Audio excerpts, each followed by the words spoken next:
Welcome everyone to another episode of Kiwi Talks. My guest today is a DJ, sound designer, and a composer who has worked on games such as Final Vendetta and the recently released Terminator 2D No Fate. I'd like to welcome Featurecast. How you doing, man? Thank you very much. Yeah, good man. Thank you for having me on the show. Yeah, Exciting. yeah, exciting times. I am curious though, how did you come up with the name Featurecast? Where does that Uh, come from? it's not that interesting. Oh. I can tell you though. Well, uh, I'll be the decider yes. of that. Okay. Yeah. No, it's not. But okay. So years ago, the Featurecast name comes from my DJ days and production days. I guess the genre I was in at the time was sort of breaks, hip hop, funk, trip hop. It was sort of the early 2000s. So labels like Mo Wax were really big. Fatboy Slim was sort of rising, getting to his peak. And I signed an EP to a label called Catskills Records, which was Okay. in Brighton. Yep. They were a really cool label at the time, and I didn't have an artist name at the time, and it literally was. The EP was ready, and they were getting the artwork done that day, and I still hadn't decided on a artist name. And they phoned me up and they were like, "We need the name now. The artist is waiting to put it on the artwork so we can print it off and get the labels printed." And I just happened to be watching a show called Futurecast at the time, which was a show about, I think there's like, they'd filmed people growing up through the years and then sort of revisited them through their life. And I just sort of said, "Oh, Futurecast, then let's call me that." And then I was like, "Oh, it sounds a bit too drum and bass sounding," so I changed it to Featurecast. It went out on the record. They got all the artwork done, and I immediately thought, "That's a terrible name. That's awful." But it was too late, and it was on the record, and I'd stuck with it since then. And then my DJ career sort of took off, and I spent years and years DJing with that name. And then I really liked the idea of carrying on with it into the gaming industry and keeping that name, just to confuse people as well. Because when they look me up now, they won't see game composer; they'll just see me DJing. And it's really confusing. I don't know. Maybe I should have just used my own name, which I do. I tend to like put Lee Minchram Featurecast in brackets, but I just like the idea of having a brand kind of name. So I just kept with it. But yeah, that was the origin of it. As I told you, it wasn't very interesting. I think it's interesting. Do you? Yeah. Well, Okay. it's just funny how these small little things can happen and then they turn into these big things. So, like a Yeah, small and little decision you make, that's small it. choice. And I wish I chose something a bit. But looking back now, when you type in Featurecast, there's nothing else that comes up online apart from me, really, because it's such a random two words that are put together. It doesn't mean anything. So if you search me up, it's quite good. Yeah. Because you don't come up with loads. I'm not like DJ so and so, and then you just get loads and loads of DJs. So it worked to my favor that way. But yeah, it took me quite a while to get used to the name. But once you start seeing your records released and you see your name on flyers and at gigs and stuff, it just sort of settles in, and then you get used to using it. And you get used to the name. It's all right. It's all right now. I don't mind it now. But yeah, at the time, I really thought it was a silly name and regretted choosing it. Oh well, it all worked out in the end, right? So it's all It good. did. Yeah, Yeah. that's it. Yeah. That's it. So how did you end up working for Bitmap Bureau, doing the two games for them? So I was coming to the end. This was just before COVID, and I'd been DJing for about 12 years, I think, up to that point. And I was touring the world. Wow. Playing all different shows, festivals and everything. And then I'd kind of started getting into doing library music and I was working with Sony, which I still do now. A library music as in I was sort of putting together concept albums, and they would go into Sony's library catalog, and then people like TV production companies would come along, choose what they want, and then they would use it in their shows, and you would get paid. So I started doing a lot of different albums for them. So I was slowly sort of moving away from the DJing, and I'll be honest, the last 3 years of DJing, I'd really lost my passion for it. Which I think when you lose your passion for something, you lose your drive. I felt like I kept repeating myself with what I was doing as well, because I had a certain style of music and a certain style of DJing, and I just kept doing that over and over and over for 10 years. And it was getting to a point where I was just sort of getting a bit fed up with it, really. So I started moving into the library music, and then I made a decision in 2020 to ease up on the DJing completely, let it sort of fade, fizzle out, and properly concentrate on the Sony stuff. And then a few months later, COVID happened, and that really sort of cemented that in place for me, because the whole DJ industry just sort of died overnight. Yeah. Clubs shut down. And then it was around that time, I think maybe 6 months later, and this was just really, really random. My wife was renting a office just down the road from us where we are now, and she had an office next to these guys, and she came home one day and said, "Oh, they make," well, she said they make mobile games at first, and I was like, "Oh, okay, it sounds interesting." Didn't really think anything of it. And then another day she came back and she said, "Oh, they really wanted to come and listen to a test press of their latest game." So they'd made a game called Xenocrisis, which I don't know if you know about, which was their first sort of big release. Not the first release, but the big one that really got their attention. Yeah. And they'd got the soundtrack pressed up on vinyl. Cool. But they didn't have a record player, a turntable to play it on and test it. So they asked my wife if they could come to my studio, because they knew I was a DJ, and listen to it. So they came up to this studio here, turntable behind me there. Yep. Had a listen to it. We got chatting, and yeah, we just really, really hit it off. It was Mike and Matt who were the two owners, and we just like instantly. I mean, I'm really good friends with them to this day now, and we started chatting about our past and what computers we started on. I was a big Amiga fan, Spectrum, growing up. Mike was big on the ST and PCs, and we played similar games. And they made this comment whilst they were there. They said, "Oh, we're going to work on a beat 'em up one day. It'd be good to have you on the music." And I just I didn't really take it seriously. I thought it was just one of those comments. I thought they were just being polite, just sort of sort of thing. And then I think it was probably about 6 to 8 months later, they'd started the game, and Mike was like, "Yeah, we want you to do the music." And I was like, "Yeah, I'd love to. I'd absolutely love to." Yeah. I had no idea how to go about it.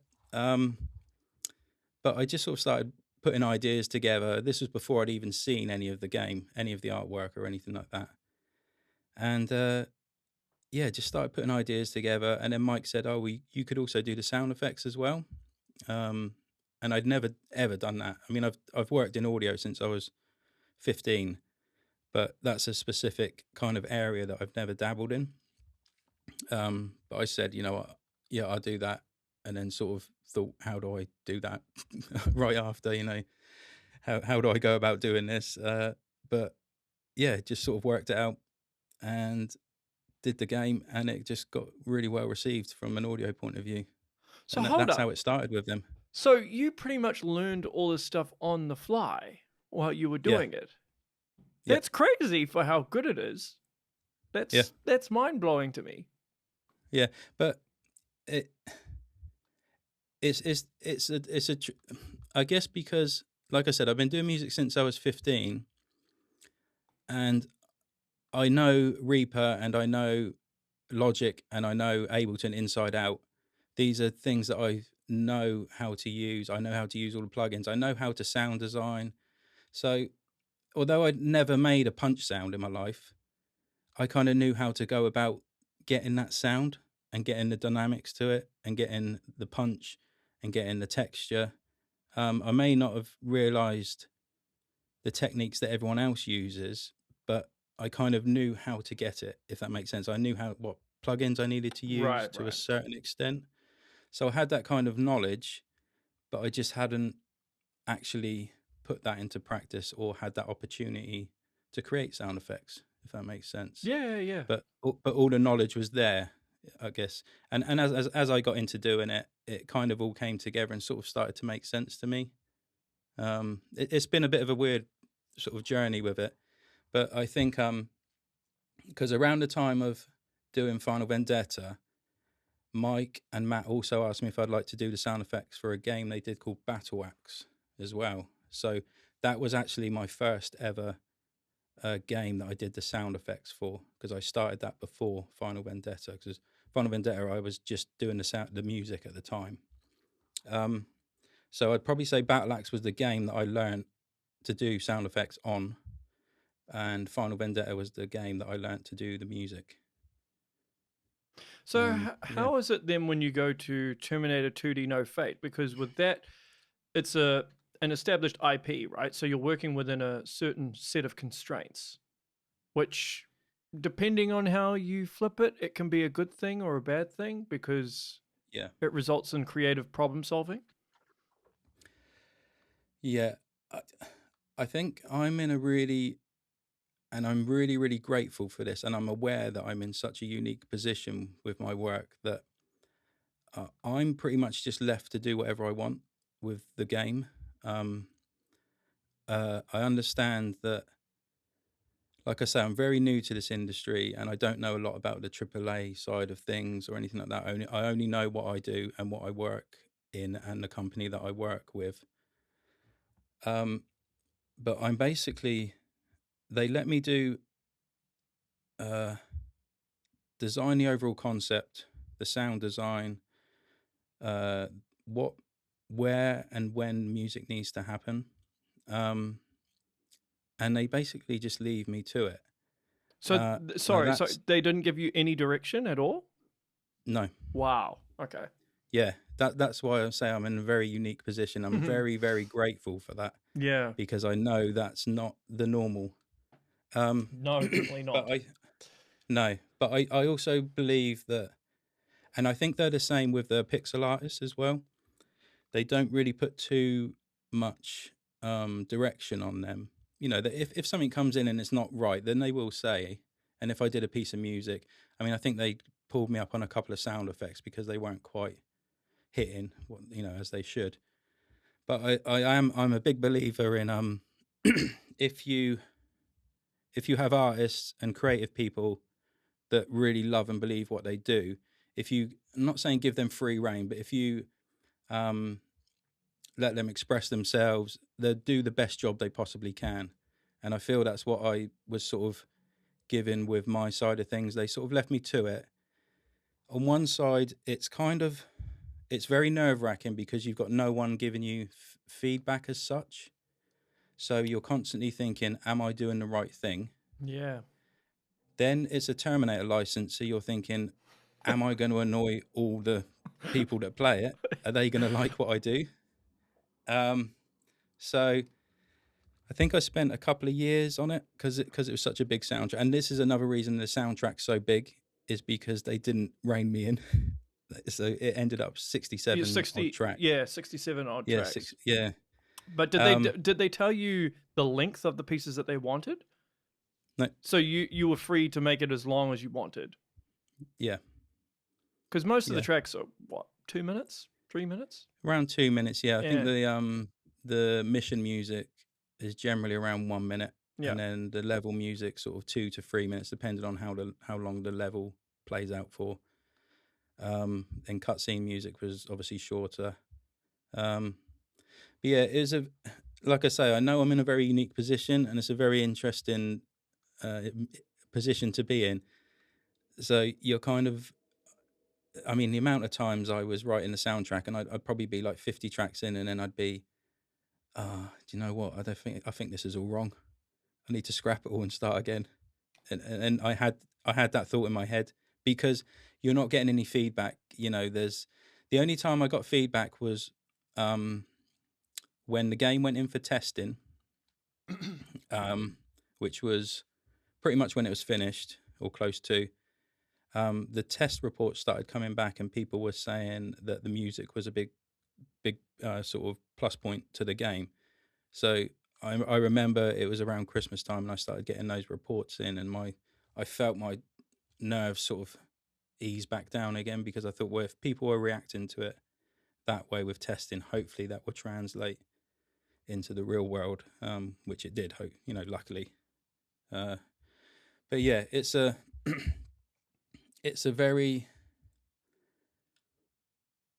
it was a very nerve-wracking time, and I did worry that I was doing the wrong thing, but also I've done this my whole career with my DJing, with my production, library music. I always trust my gut with my music. If I do something and my gut sort of tells me, yeah, you're on the right track, or that's really hitting the spot, then I tend to stick with it and go with it.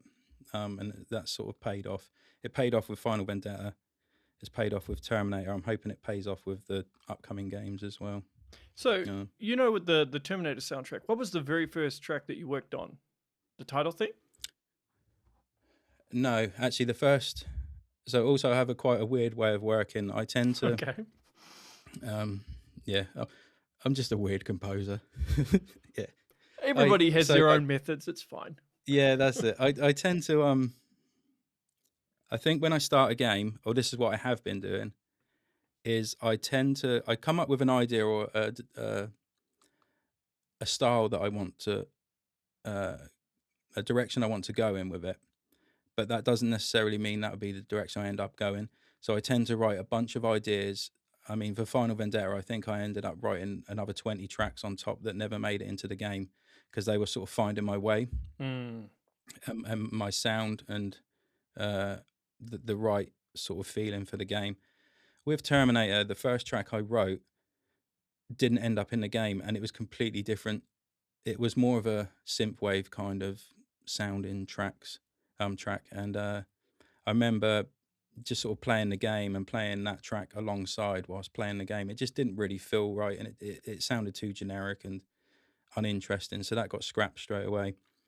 And then I think we were allowed to license and use some of the original score, so I started combining that with a lot of the first ideas, and that really sort of cemented the direction in place.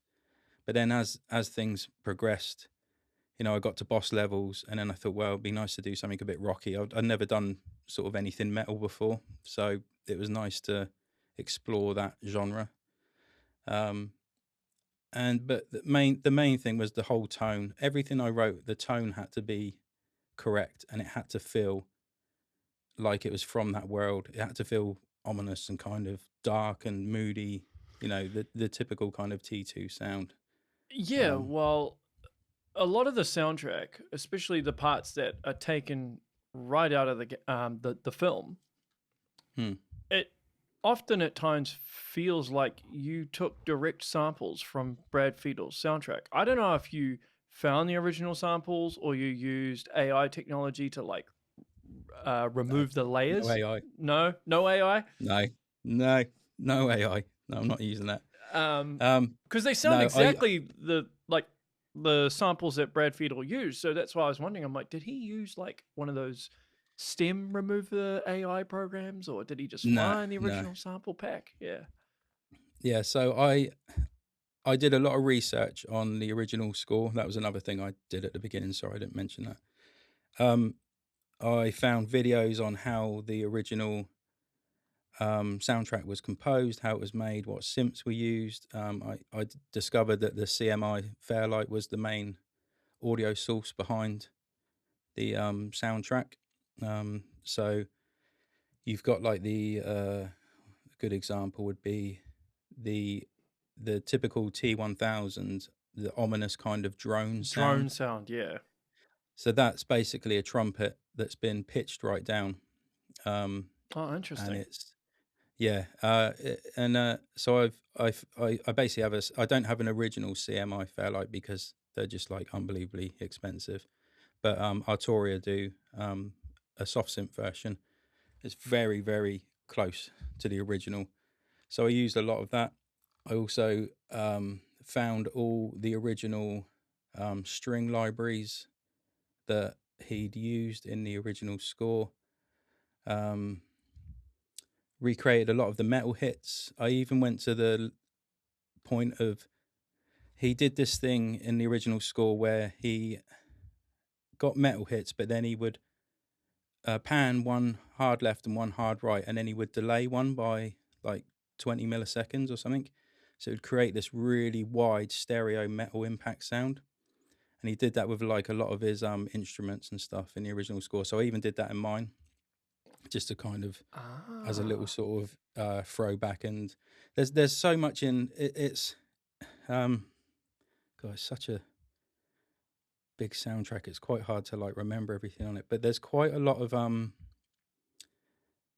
there's a huge influence, and there's also a lot of sort of throwback to the original that I don't think people have even picked up. There's almost like Easter eggs in the soundtrack. Well, I've listened through to the whole soundtrack multiple times, and I think there's even, correct me if I'm wrong, but there's Easter eggs to T1 as well, not just Terminator 2. Yeah. So you got the police station. That's very based around the feel and the vibe of T1. I mean, there's the steel mill level. When you hear the T1000 die at the end, that you hear these kind of reverse trumpet sounds. Yes. So they're from the CMI Fairlight, one of the expansion packs. So I got that as well, and I incorporated them into the steel mill level music. They're very subtle and they're in the background, but if you put headphones on, you'll hear them. So just little things like that. There's constant sort of Easter eggs and throwbacks to the original soundtrack, as well as using a lot of the same instruments. I use the there's a really famous choir sound that appears all the way through T2. I can't remember the name. I think it's called Choir 3 or something like that on the Fairlight synth. And I used that on probably about 70% of the music at various points. So there's a lot of instruments that I use that were from the original score as well, combined with my instruments, modern stuff, modern mixing, arrangements, and yeah, the result was what came out basically. So did you listen to the original score on loop often? I listened to it a lot. Yeah. I would think so. I feel like I lived and breathed it for a year. And that was like studying it, learning about it, watching videos, sourcing all the original sounds,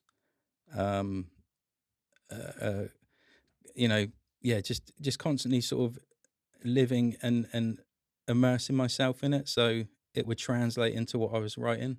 Because luckily at the time I wasn't really doing much else. I was only working on T2, so I felt like I was in that world the whole time. And that sort of translated into what I ended up writing.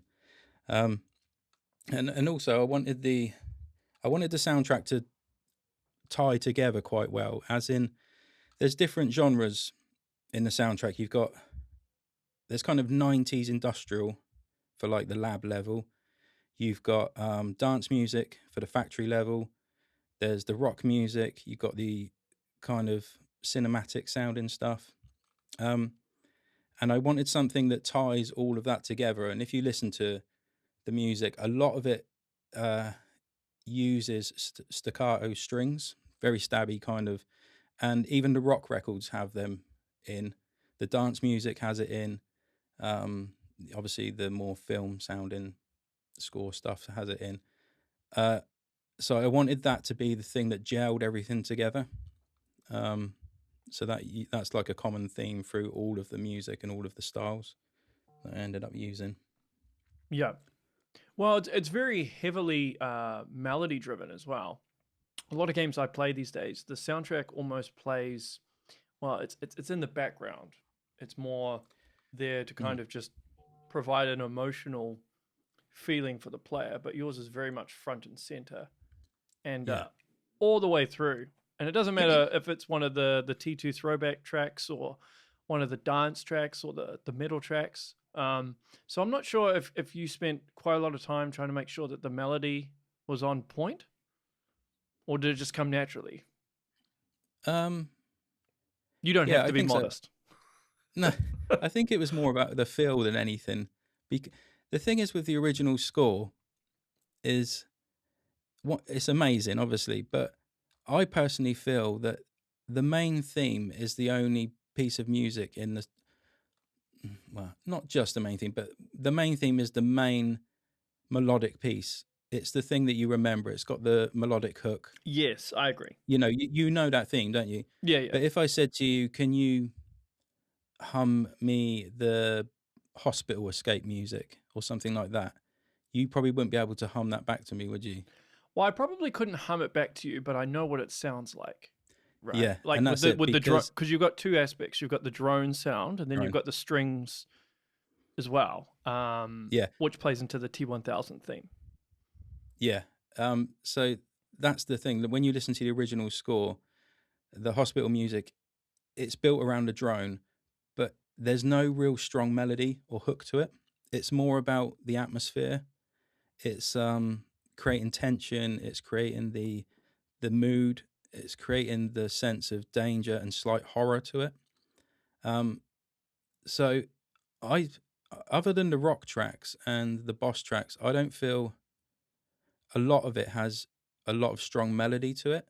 It's more about feeling, ambience, and tone. That's the way I kind of see it. Whereas if when you boot the game up and then you hear the main theme on the title screen, that's the melody, that's the strong hook that you hear and you recognize. But everything else is almost like, I wouldn't say sound design, but an interesting thing about the original score again is like a lot of it, like I say, isn't strong melody, and a lot of it is built around sound effects. It's built around the metal hits and the sounds that are in the background. It kind of blurs the line between Sound effects and music. yeah, Yeah. like what we're hearing now with I mean what was the film I was recent Dune, the Hans Zimmer's Ah, yes. new score. So that kind of blurs the line a little bit. It's the music's quite minimal and it's more about the sound design, and I feel like T2 was I wouldn't say it was the first film to do that, but it was definitely one that pushed that kind of idea forward, and then it kind of disappeared for years and it became more about music. But that's what I loved about that soundtrack is just the sound design. You're watching the film and sometimes you don't know which is a sound effect from the film or a part of the music because it's all kind of intertwined into one. So that was another thing I wanted to carry on into my version, into T2D. Uh, and I think yeah, You I don't know. captured the feeling very, very well. One of the problems that I have Yeah, with the later Terminator films is I find that Brad Fiedel's score was so iconic. It's it's part of the identity of the franchise. And yeah, so because the later films didn't have a score similar to that, it felt like there was something missing. yeah. Um But I also feel they didn't have the feel as well. You got that's exactly it. It's the feel. It's there's a certain set of feeling of tension and dread and um, coldness. Probably a good way to describe it with the mm, Terminator soundtrack. And when T3 came out, it was very orchestral. It was lots of melodies, blah blah blah. It just you just lose that feeling of what it used to be about.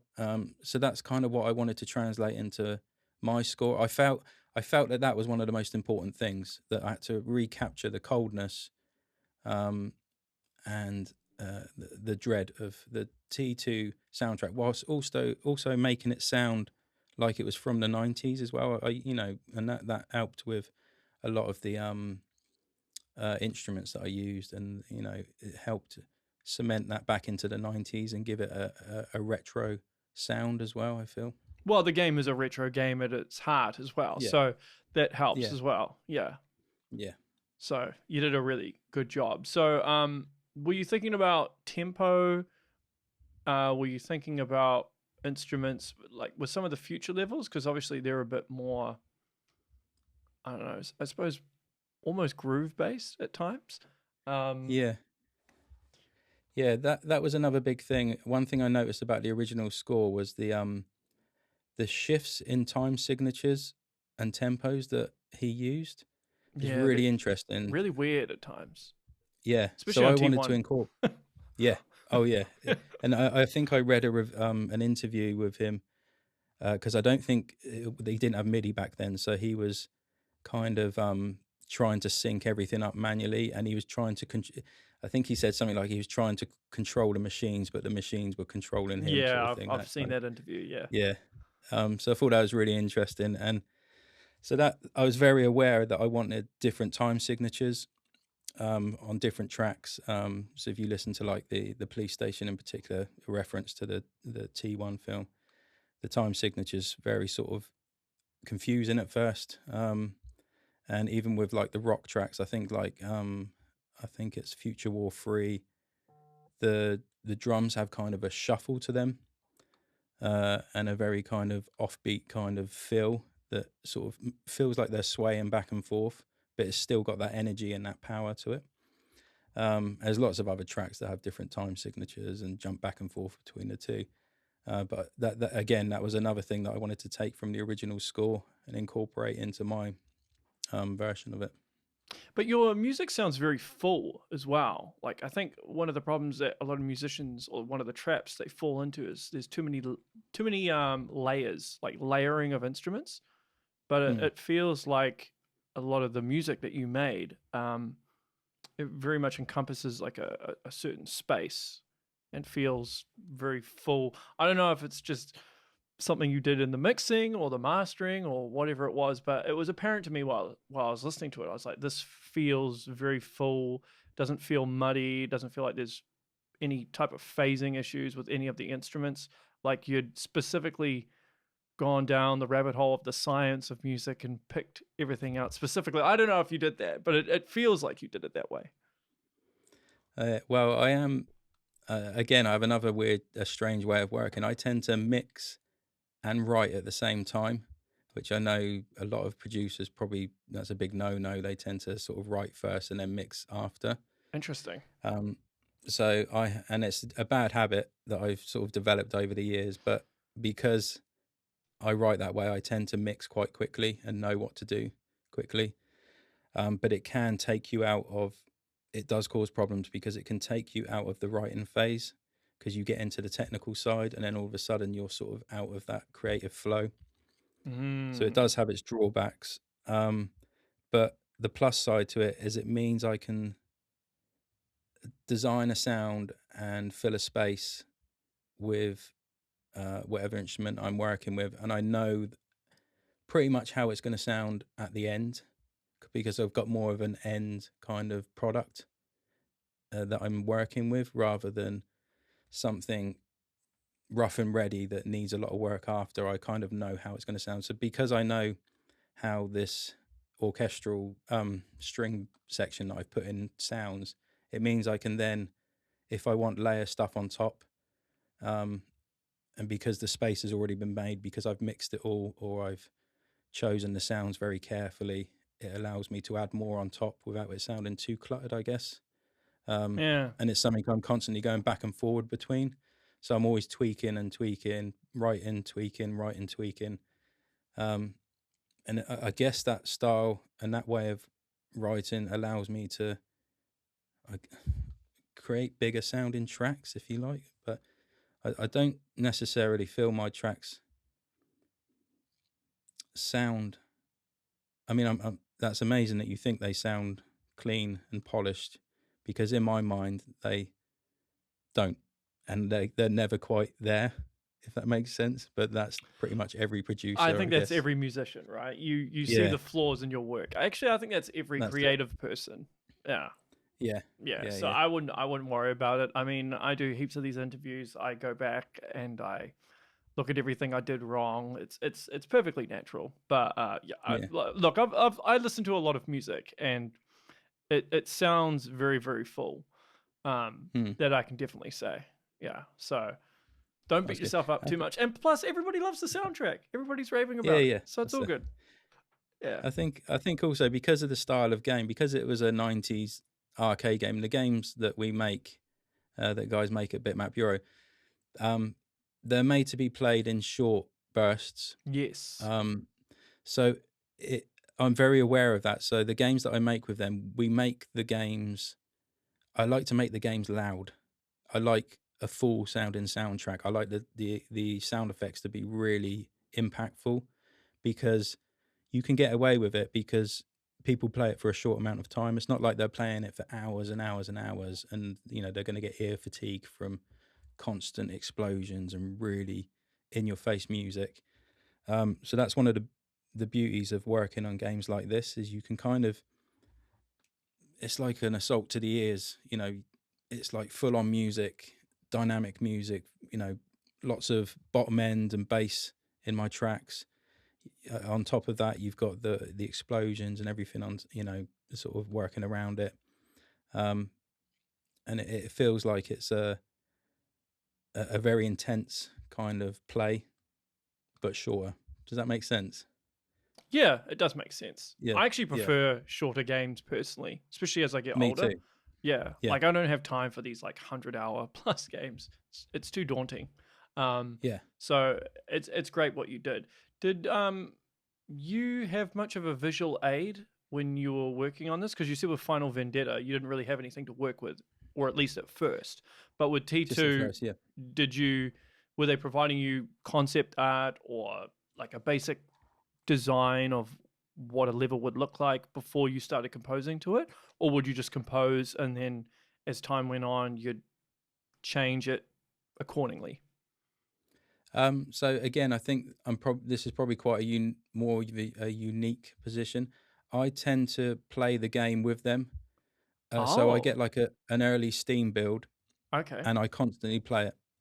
And I do that because they don't come to me and say, we need music for this level and we need it here and we need it there. So it's down to me to play the game and decide where the music goes, where we need it. So with T2, I just constantly played it. I'd pick it up every 2 or 3 days, decide what needed music, what would need sound effects. I do this thing of, if there's an animation that needs some sound effects, I literally just capture the footage from the game, and then I chuck it into Reaper, and then I design the sound around it. So I've got an actual visual aid to work with, because when I do my sound effects, I like to do them very, very close to the pixel animation. I like to get as much expression into it as well. If a pixel artist has an animation of someone pulling out the pin on a grenade and then throwing it, I like to get the sound of the pin coming out, then the throwing of the grenade. Gotcha. So I do that by capturing the footage, so I can get it pixel accurate. So with the escape from hospital level, right? That's the level where the T1000's chasing you.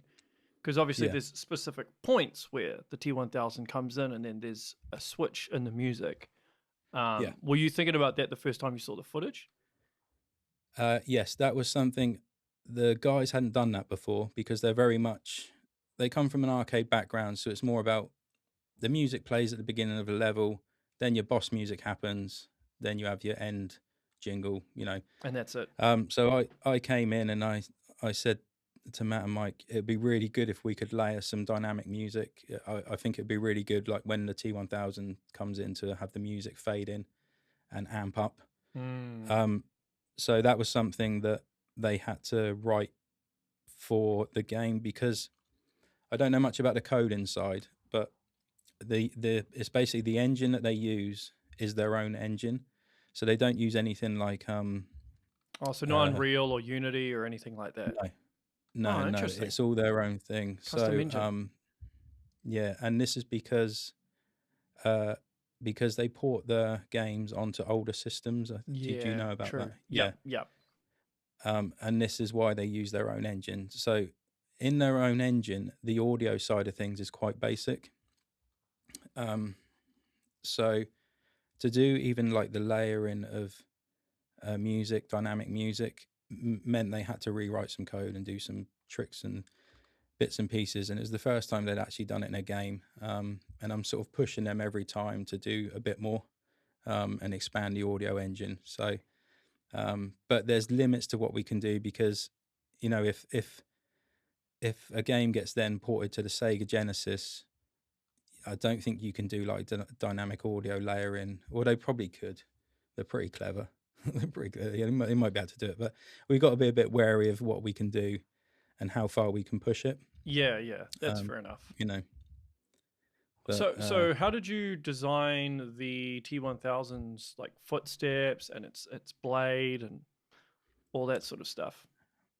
So that would have been the footsteps were mine. Oh, your footsteps. Recorded on. Okay. Yeah, recorded on the kitchen floor downstairs. Oh, really? That's hilarious. Yeah. So I got a big library of sounds I've recorded. Libraries as well. Yeah, and I've just sort of built that up over the sort of past 5 years since working with them. And it's just kind of I mean, I don't know whether I do sound effects like everyone else, but it tends to be a sort of trial and error with me. I tend to get an idea and a concept, build it up with sounds that I've recorded or libraries, you know, do all the compression, blah, blah, blah. And then sort of tweak and chisel away at it until I get the sound that I end up with and that I'm happy with. And then we put it in the game, and 9 times out of 10 it works.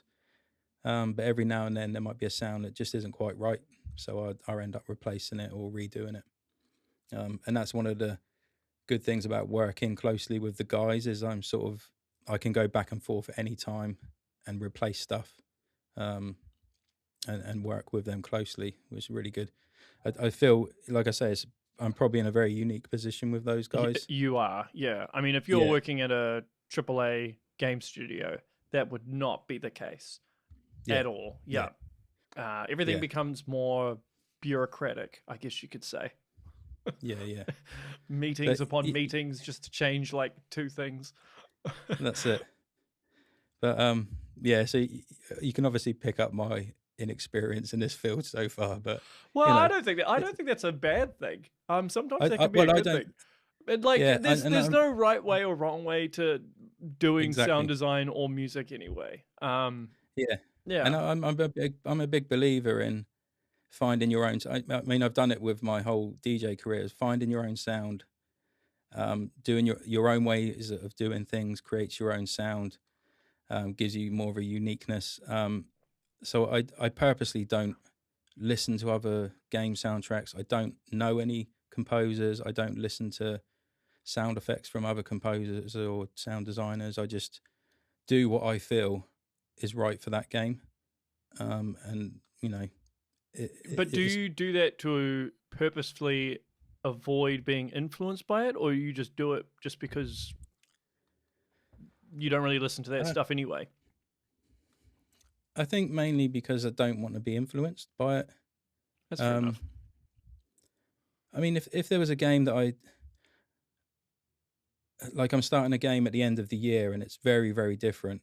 So I think that sort of game, I might have to sort of have a look at what other people are doing in that field because it's so alien to me. You know, like I grew up with arcade games, so I know how they're meant to sound and what needs to be done. That's from my era. But you know, moving into other genres and things like that, it starts to get a bit more cloudy for me. But you know, I'll work it out, and I'm sure it'll be fine. But it's that would be the only time that I probably would go and sort of look at other things. But I think it comes from my DJing days, as I never sort of listened or tried to be like other producers. And that served me really well because it carved out a little niche for me and it enabled me to go and tour and do all the things that I did. So I guess I've come into this industry with a similar mentality. Whether that's good or bad, I don't know. But we will see. So do you listen to your own music once you're done? So have you gone back and listened to Final Vendetta and Terminator 2 No Fate? Yeah? Yeah, yeah, okay. I'm not one of these producers that can't listen to their music or anything after. Yeah. I still like it. I'm really proud of what I did with T2, especially after it was released, and the fans, accepted it and thought, really appreciated it and liked it. I was really happy with Final Vendetta because it was my first, official game. Right. And I hope that continues with upcoming stuff. Really. Have you played the music at your Lego breakfasts?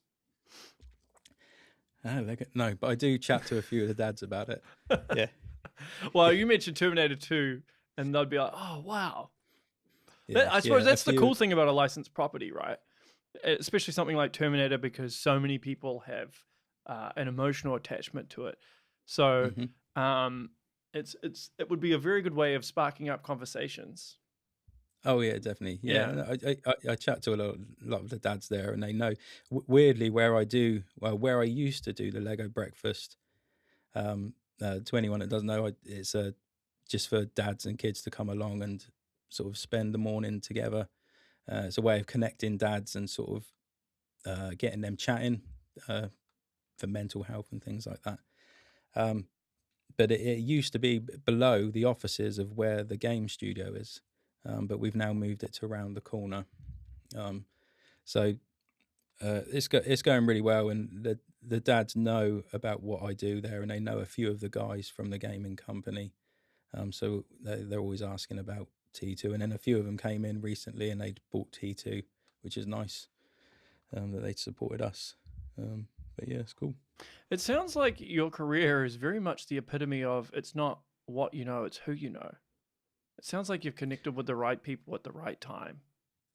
I think so. Yeah, I think it's so I'm a believer in luck, but I'm also a big believer in having the knowledge and skill for when those opportunities come along.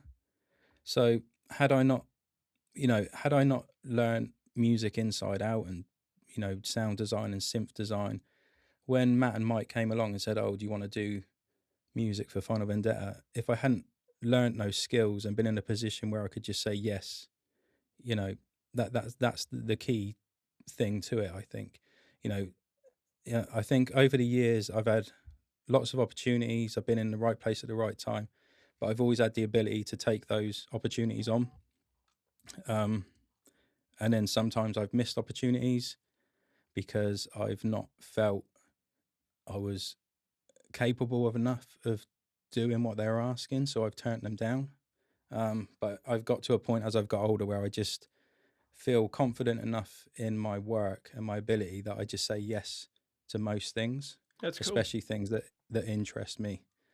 So that's kind of my mentality for going forward. I think that's the way I sort of look at things now. I'm a lot more positive, and I trust in my abilities and what I've learned. So it enables you to jump on opportunities when they're presented to you, really. So do you still do the odd DJing here and there at like clubs or anything? No. I was going to say, if you did, you could play some of your Final Vendetta or Terminator 2D tracks with like an a cappella over the top. You could probably mix it into something real cool. Because it would work. It would, but it'd be quite an atmosphere change, I think, in a club. Oh yeah. It would be fun to see how people react about what's going on. Yeah, what is this? What is this? Yeah. I did do I run a Patreon as well, which is more sort of geared towards my DJ stuff. Yeah. And the other day I gave away a mashup. I took one of the tracks from Final Vendetta and I mashed it up with the Fresh Prince of Bel-Air. Oh, a cappella. Sick. Okay. Put that on there. The other day I did on my Patreon. So I like to dip my toes in the DJing world now and then. And the other day I did I really like these ideas of concept albums, like mashup concept albums.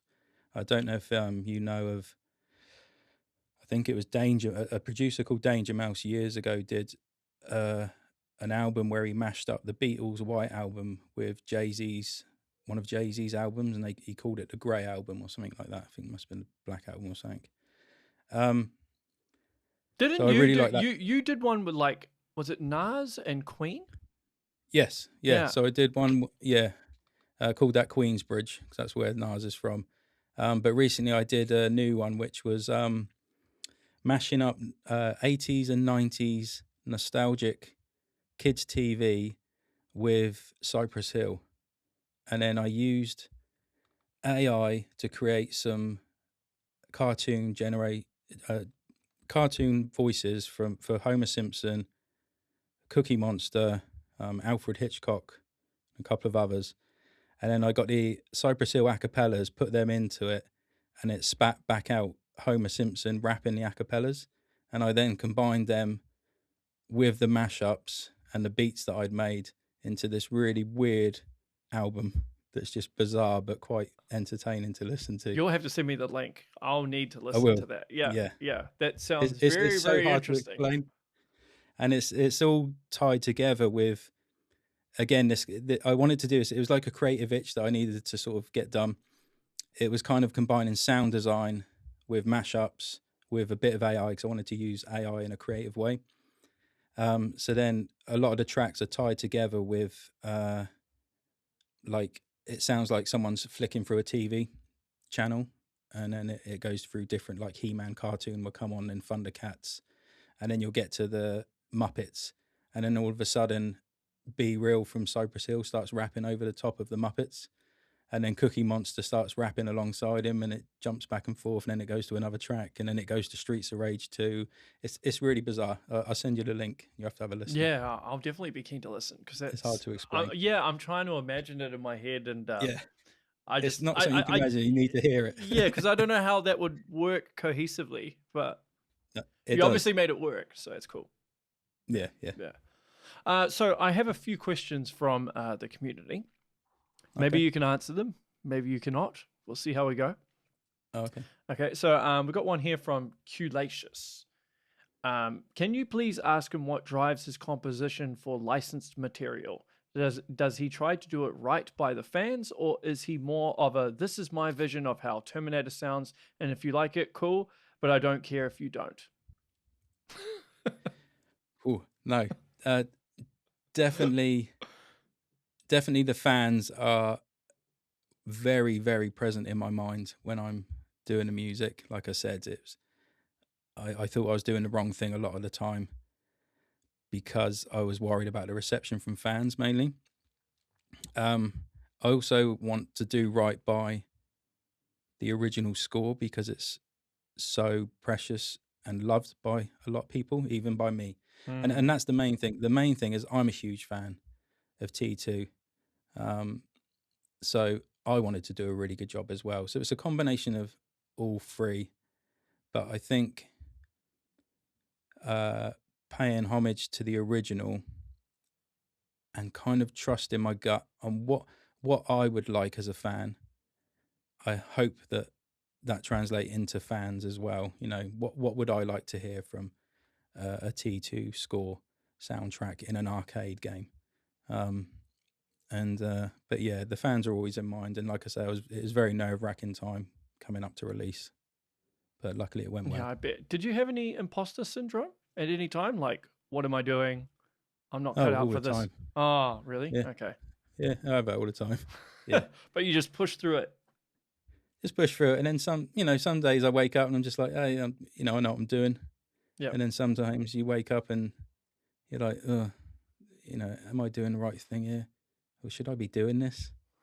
There's people that would love to be doing what I'm doing. Yeah. So that's always in my mind, that like I said, I'm in a very fortunate position with where I am with Bitmap Bureau, and I understand that, and I appreciate that hugely. So yeah, it's a tricky one. Yeah. So with Bitmap Bureau, would you ever go into the studio and play the music for them the first time, or would you just send it through? I just send it through. And what, they just reply saying good job, or this is amazing, or not say anything? Like, what would their response be? Well, I send them to Mike. I'm really good friends with Mike, and I send them to him. Sometimes they say, "Yep, really good." Sometimes he won't even reply. I don't know. And then they just end up in the game. And you're like, oh, okay, well, guess he liked it. Yeah. Yeah. And I literally, it's so weird. Like, I literally didn't know what the majority of the team I didn't really know what the response was to the soundtrack until it came out, really. Like, they would say now and then, oh yeah, I really like this song, or really like the intro you've done, the intro music. But as a whole, I think because they're so busy programming, they're so busy working on what they're doing, it's quite a big soundtrack to take in as well. It's 60 odd tracks. I don't think they've got time to just sit down and listen to it all. Um, and I think they obviously trust me enough to get the job done, which is amazing, and I really appreciate that. But yeah, it's not like they listen to something and say, oh, well, can you change that, or can you do something? I think Mike said once, I think when I was working on Future War Level 1, I did something that was quite minimal and quite it didn't really have any drive. It didn't have any percussion in it, I don't think. And that was the only time he was like, yeah, that's a bit, yeah. And he was totally right. And I think the other time was when we were doing the trailer. I'd chosen a piece of music to go in the trailer, and Mike was like, no, we need to have the more of a T2 sound. I think I'd use one of the rock tracks, but Mike was like, no, we need to have the T2 theme or something like that. And he was totally right.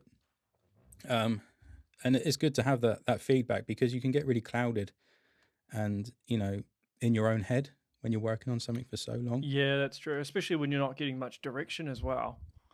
Yeah. Yeah. It's almost like having too much freedom, that you get overwhelmed with the amount of options or the directions that you can go in.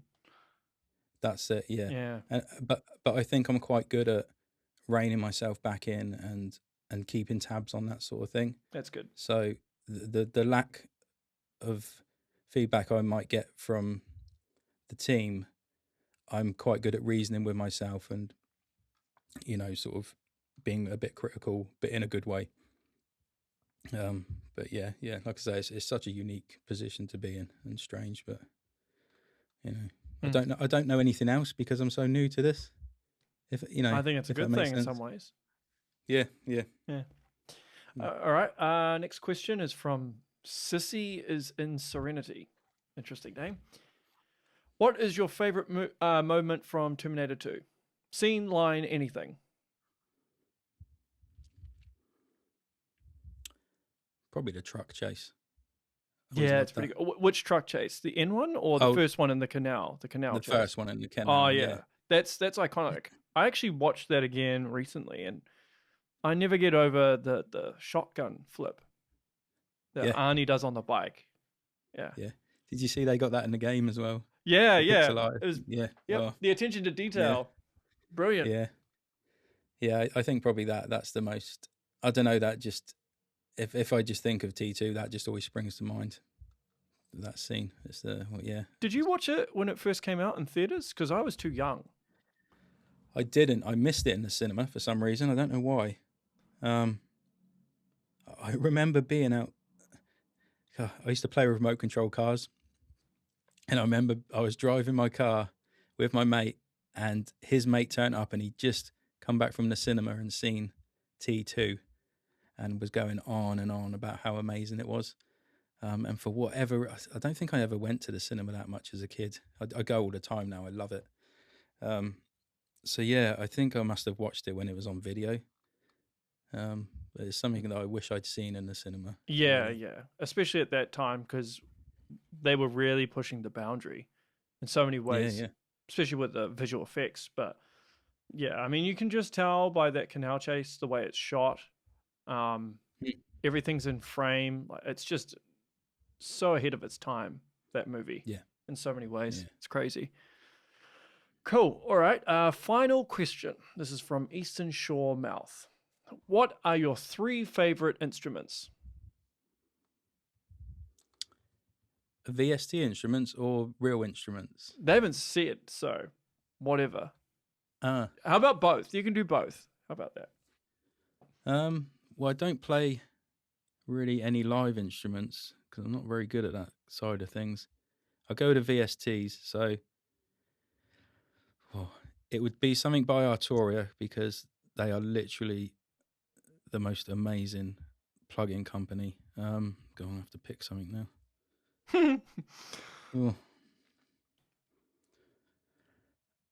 Pigments? Is that Pigments. one of What's that? yeah? Is that one of those? No, Pigments? no. Do you know what? I'm gonna pick the CMI 5 that they did, because I use that so much in T2. Or the emulator 2 they do as well. Oh, there's so many of them. Let's go with the emulator 2. So that God, massive was really good. Oh, Massive. That was a bit. Yeah, I've used That was a that. bit of a game changer, I That think. was. I don't really use Massive X much. What's the God, you really put me on the spot with this. That's all right. You'll know for future. Yeah. Here's a question for you. So when you move on to a new project, do you use a lot of the same VSTs, or do you get completely new ones in order to avoid, I suppose, potentially creating a similar music palette with the next game? Because obviously you want to make every soundtrack unique, right? You don't want it to sound like what you've done before, but you might run into that trap if you're using existing VSTs, possibly. Yeah. I think I do switch VSTs quite a lot. The game I'm currently working on, which is He-Man, which has been announced.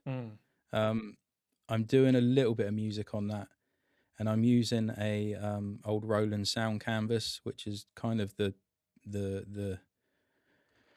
instrument that all the Japanese composers used in the 90s. So I've been resampling Nice. instruments from that and sort of downgrading them, making them sound a bit dirtier sounding.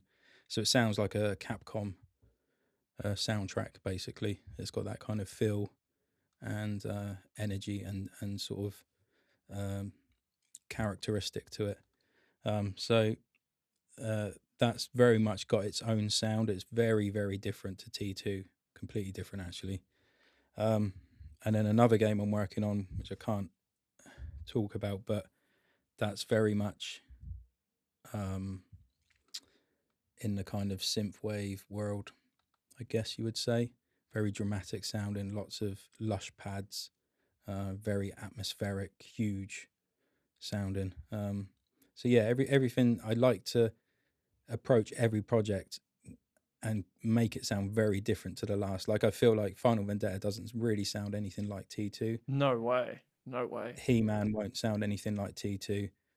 And then all the games going forward are always going to sound different. I like the fact that people might listen to my music and think it's by different people because it's so varied.